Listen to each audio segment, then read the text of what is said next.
magkakaibang diskarte ang isang fruit juice stand at isang bookstore para malaman kung sino ang liyamado sa halalan. Nagpapatrol si Estrelon.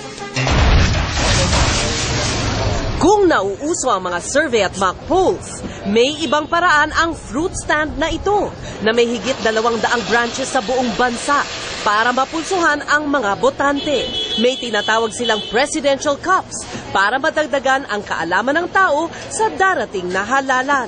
Kaya dapat sayangin yung karapatan natin bumoto dahil nakasalalay sa atin din mismo kung sino dapat ang susunod na umupong presidente.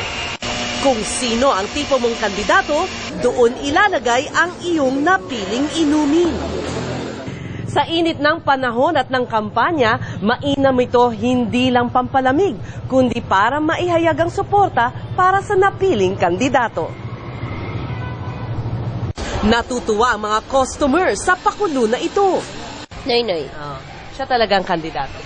Opo. Siguro po, ito na po yung katuparan ng ating bansa na magkaroon din tayo ng asenso sa buhay. Bakit naman si Erap? Para mayahon sa mabalik yung persa sa masa. Bakit si Villar? Kasi naniniwala po ako sa yung sa jingle niya sa TV na tutulungan niya tayo. Idol ko din, sige po. So, napapakita ko yung support ko sa kanya. 2 linggo bago maghalalan, ihahayag nila kung kaninong baso ang naging mas mabenta.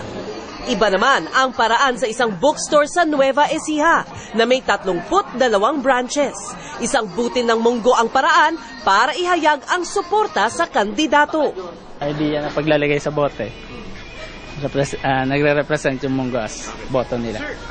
Pagkabayad sa binili, kasama ng resibo ang isang butil ng munggo at hahayaan kang mamili kung kaninong bote mo ito ihuhulog. Pagkatapos ng campaign period, pagsasama-samahin ng lahat at bibilangin para malaman ang resulta. Ces Orenia Drilon, Patrol ng Pilipino.